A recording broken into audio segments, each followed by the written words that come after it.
क्या करेंगे आगे वाले बच्चे जो अब मेहनत करके पढ़ाई कर रहे हैं, आप उनको क्या सजेशन देना चाहिएगा जो आपके जैसा ही उनको भी कॉल आएगा?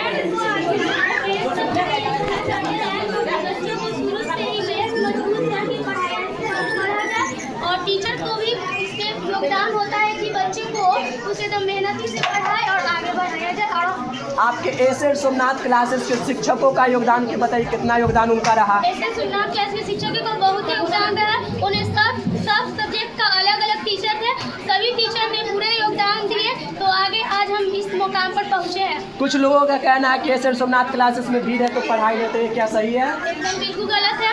तो क्या मतलब कि भीड़ मायने रखता है टॉपर बनने में? भीड़ कोई दिक्कत बाधा बनता है? कंपटीशन बढ़ता है, भीड़ ही कोई इंसान को उससे आगे कंपटीशन की तैयारी किया जाता है कि कंपटीशन होता है। एसएड सोमनाथ क्लासेस के बारे में आप दो अच्छाई हमें बताइए। एसएड सोमनाथ क्लासेस में भीड़ बहुत है, इससे ये पता चले इसमें कंपटीशन ज़्यादा होता है, इसलिए बच्चा बहुत मेहनत करता है कि इससे हम आगे आए, इसी के कारण बच्चे टॉपर की तरफ चले जाते हैं। और हमारे साथ एक और छात्रा मौजूद है जिनका नाम है वर्षा।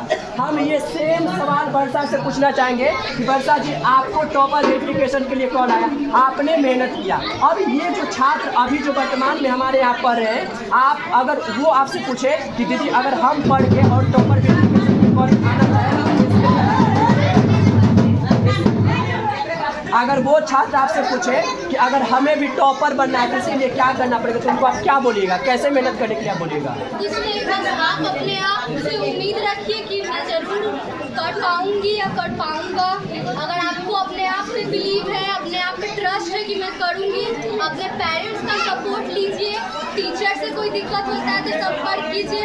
हर टीचर वहाँ पे आपको अपने भाई, अपने पिता के समान मिलेंगे। हर टीचर आपको जिस चीज़ में आपको चाहिए, अगर आपको पढ़ने में घर पे तकलीफ हो रही तो वहाँ प्रोवाइड करवाएंगे वो पढ़ाई, अगर बुक चाहिए तो वो भी प्रोवाइड करवाएंगे। ऐसे है वहाँ के टीचर। अगर आप अपने फैमिली माने उन्हें तो कोई दिक्कत नहीं होगा, क्योंकि हर टीचर हम लोगों को ऐसे ट्रीट करते हैं कि जैसे हम उनके बच्चे हैं। लेकिन आप खुद भी मेहनत कीजिएगा तभी यहाँ तक पहुँच पाएगा। टीचर वहाँ पे देखिए 500 बच्चे हैं मान लीजिए, तो 500 बच्चे को एक ही टीचर पढ़ाते हैं, अलग अलग सब्जेक्ट के लिए अलग अलग टीचर, सारे टीचर पढ़ाते हैं, सभी पढ़ाते हैं। तो ऐसा तो नहीं कि सभी टॉपर आ जाते हैं, ऐसा बिल्कुल नहीं है। अगर 100% टीचर मेहनत करता है तो आपको 100% मेहनत उससे ज़्यादा करना पड़ेगा, तभी आप टॉपर आ सकते हैं। टॉपर बनना भी इतना आसान नहीं है, कितना रात जागना पड़ता है, अपने आप में जुनून पैदा करना पड़ता है, अपने पेरेंट्स को बिलीव दिलाना पड़ता है कि हम भी कुछ कर सकते हैं। आप एक बार करके तो दिखाइए अपने पेरेंट्स को, वो भी क्या प्राउड करें कि मेरा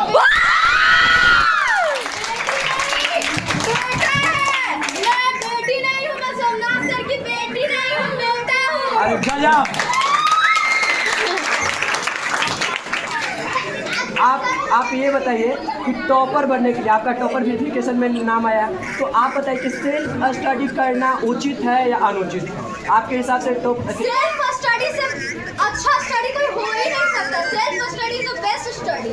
आप जब तक खुद मेहनत नहीं कीजिएगा कुछ नहीं होगा। टीचर पे आप ब्लेम डालना बंद कर दीजिए कि टीचर गलत पढ़ा रहे हैं, ये नहीं पढ़ा रहे, वो नहीं। आप खुद पढ़िए, टीचर से सवाल कीजिए, वो नहीं बताएंगे तभी तो। आप पहले खुद तो मेहनत करना स्टार्ट कीजिए। आप खुद कुछ करते नहीं है, बस सपना ले लेते कि हम भी टॉपर आएंगे, ऐसा नहीं, बस बोलने से नहीं आ जाता है। उसके लिए मेहनत आपको ही करना है। टीचर तो 100% कर रहे हैं, लेकिन उससे ज़्यादा मेहनत आप कीजिएगा तभी आ सकते हैं, ऐसे नहीं आ सकते। अच्छा, आप एक बात बताइए, आप एसएड सोमनाथ क्लासेस में पढ़े, ठीक है, आपका पढ़ के टॉपर वेरिफिकेशन में नाम आया, आप इसका क्रेडिट आप किसको देना चाहिए? सबसे बड़ा क्रेडिट मेरे पेरेंट्स को था, जो उन्होंने मुझे इतना छूट दिया पढ़ने का कि जाओ पढ़ो, कोई दिक्कत नहीं है। लेकिन कभी कभी था कि उन्होंने भी मुझे डांटा मेरी गलतियों की वजह से। मेरे वजह से तो सोमनाथ सर जी को भी डांट सुननी पड़ी मेरी लाड़ी जी से, क्योंकि मैं थोड़ा सा लेट हो गई थी घर आने में, तो उसके लिए। लेकिन हम लोग वहाँ पे हम गुंजा दोनों पढ़ते ही थे, लेकिन पेरेंट्स थोड़ा सा डर जाते थे, क्योंकि हम लोग जहाँ जिस समाज में रह रहे हैं वहाँ पता है ना जेठली कितना गंदा मोहल्ला है, तो इसके वजह से क्यों नहीं बोले है, गंदा तो है, हम रहते हैं तो रहते हैं, लेकिन हमारे जैसे बच्चे ही इसको ठीक करेंगे। इसीलिए आप लोग भी पढ़िए और विश्वास दिलाइए कि जेठली में अगर गुंडे लोग हैं तो अच्छे लोग और गुंजा, आप इसका क्रेडिट किसको देना चाहिएगा, मतलब किनको देना चाहिएगा? अपना क्रेडिट हम लोग मम्मी पापा दोनों को देना चाहिए। दोनों मेरे सपोर्ट किए, दोनों हमको छूट दिए पढ़ाई में। कभी कभी लेट हो जाता है तो सोमनाथ सर भी मेरी मम्मी से डांट दी है।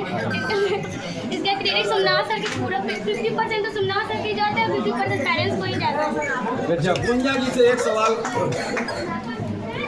गुंजा जी, चूँकि टॉपर वेरिफिकेशन कल से आना स्टार्ट हो गया, कल नहीं आया, लेकिन एग्ज़ाम जब दे चुके थे तब तक आपको यह महसूस हो रहा था कि मैं टॉपर वेरिफिकेशन में जरूर शामिल होऊंगा, लेकिन कल तक नहीं आया, आप पर क्या बीत रही थी?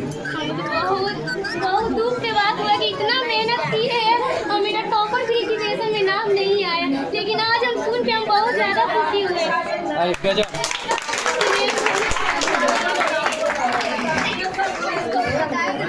जी, तो ये है हमारी बेटियाँ जो बेटों से कम नहीं। भले हम कहते हैं कि बेटा बेटी एक समान, ऐसा है अभी वर्तमान में ऐसा नहीं है। हम लोग बनाने का संपूर्ण प्रयास और पूरा प्रयास में लगे हुए हैं, और बेटा बेटी एक समान हो, ये पूरा प्रयास हमारे सोमनाथ सर कर रहे हैं। और जितने दूर में इनका कब्जा है, अर्थात जितने दूर से इनका बच्चा जाता है, उन सभी एरियाओं में बेटा बेटी को एक समान अधिकार दिलाने का ये पूरा प्रयास करेंगे।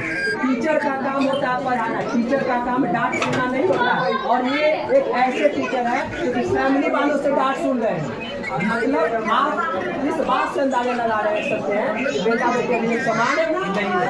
ठीक है, जय हिंद, राधे राधे। राधे राधे।